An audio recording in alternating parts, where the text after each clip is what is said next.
more.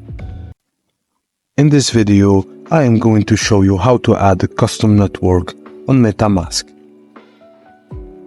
From the homepage of your wallet, click on the network selector in the top left and then Add Network.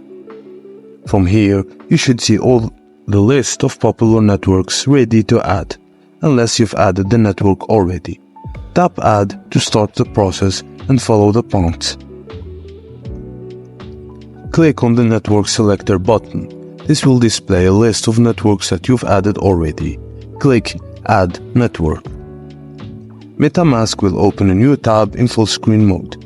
From here, find and add an Add Network Manually button at the bottom of the network list. Complete the fields and click Save to add the network. The details for the above fields can be found on their network profiles or docs, like developer documentation or how-to guides for each network.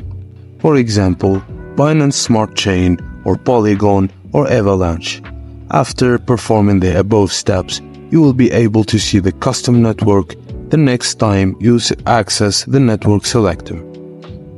And that's it, guys. Thank you for watching, and please don't forget to like and subscribe for more crypto tips and tricks like this. In this video, we will